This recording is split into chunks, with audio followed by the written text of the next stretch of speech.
Assalamualaikum warahmatullahi wabarakatuh, teman-teman semuanya. Perkenalkan, nama saya Adi Dharma Surya. Pada kesempatan kali ini, di video kali ini, saya akan membahas sedikit atau banyaknya tentang penelitian pra-eksperimen. Jika teman-teman sekarang sedang menyusun skripsi atau membuat proposal penelitian, salah satu jenis penelitian yang saya sangat sarankan bagi teman-teman di bidang pendidikan itu adalah penelitian jenis pra-eksperimen. Apa itu penelitian pra-eksperimen? Kalau menurut saya nih, itu penelitian yang belum sungguh-sungguh atau sifatnya masih main-main aja gitu kan. Karena apa? Karena pada penelitian pra-eksperimen ini yang diteliti itu adalah manusia, human ya kan.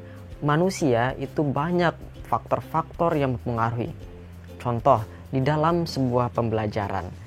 Misal, siswa datang ke sekolah, ya kan? Siswa datang ke sekolah dengan kemampuan yang ia miliki, datang ke sekolah. Kemudian ternyata di lingkungan sekolahnya ada yang mempengaruhi hasil belajarnya. Tidak hanya kemampuan intelektual yang mereka miliki saja, cuman bisa saja nanti ruang kelasnya yang tidak kondusif, kemudian pekarangannya yang kotor, atau ventilasi udara yang tidak cukup, atau dari gurunya itu sendiri. Nah, jadi banyak faktor-faktor yang mempengaruhi manusia itu. Makanya penelitian ini disebut dengan penelitian pra-eksperimen. Artinya penelitian main-main, cuman walaupun main-main tetap dilaksanakan secara ilmiah. Urutannya itu harus logis, ya, sistematika penulisannya harus ilmiah. Jadi walaupun dia main-main, tetapi semuanya harus sesuai dengan aturan penelitian. Nah teman-teman, jadi penelitian eksperimen ini atau pra-eksperimen ini kan banyak desainnya. Nah salah satunya itu ada dua desain yang saya sangat sarankan. Pertama, intact group comparison, dan yang kedua adalah one group pre-test dan post-test design gitu kan. Jadi ketika teman-teman menemukan di suatu sekolah nih untuk melakukan tempat penelitiannya, ternyata hanya satu kelas, ini satu rombel, misalnya di kelas 5, hanya satu kelas 5 saja, tidak ada 5A dan 5B, maka teman-teman bisa memilih desain penelitian intact group comparison. Kenapa saya menyarankan demikian? Karena pada jenis atau rancangan penelitian ini desainnya itu satu kelas itu dibagi dua, ya. Satu kelas dibagi menjadi dua atau 50-50. Artinya apa? Kita ketahui di penelitian pra-eksperimen itu ada namanya kelas eksperimen dan juga kelas kontrol, ya kan? Apa itu kelas eksperimen? Kelas eksperimen itu nanti teman-teman akan menerapkan model media pembelajaran, metode pembelajaran, strategi pembelajaran di kelas eksperimen. Ya, itu letaknya di kelas eksperimen. Eksperimen teman-teman lakukan gitu kan. Dan yang kedua adalah kelas kontrol. Apa itu kelas kontrol? Kelas kontrol adalah pembelajarannya itu dilaksanakan secara biasa-biasa saja.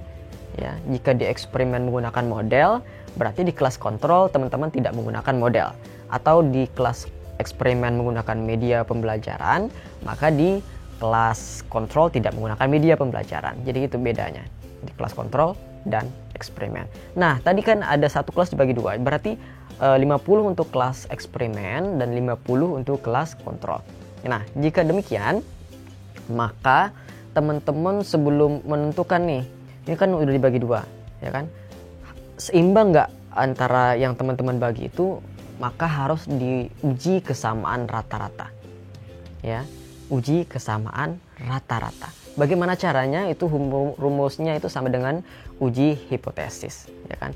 Untuk pembahasan selanjutnya mengenai uji kesamaan rata-rata ini nanti teman-teman bisa lihat di video saya sebelumnya, itu ada tentang uji kesamaan rata-rata. Bagaimana fungsinya dan bagaimana konsepnya gitu teman-teman.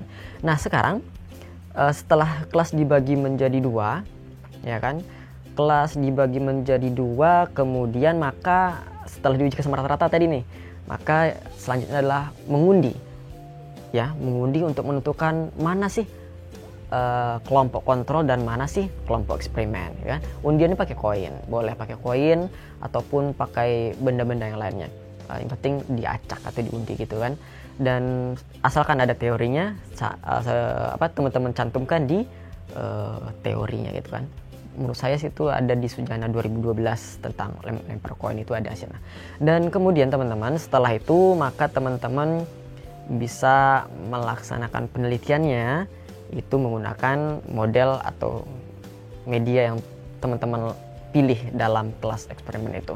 Nah, jadi itu penelitian eksperimen.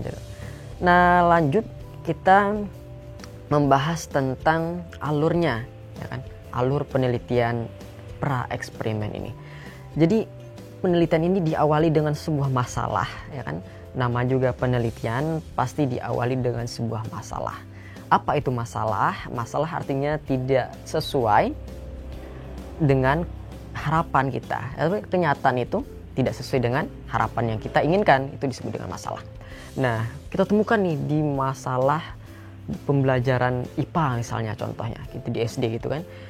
Nah, kita temukan pembelajaran IPA itu di SD itu seharusnya begini loh, ya kan. Ternyata yang kita temukan, oh malah metode ceramah, ya kan, catat buku sampai habis, siswanya tidak aktif, ya kan, hasil belajarnya rendah, dan itu adalah masalah. Ya, setelah itu kita kumpulkan masalah, kemudian maka selanjutnya adalah merancang, ya, merancang.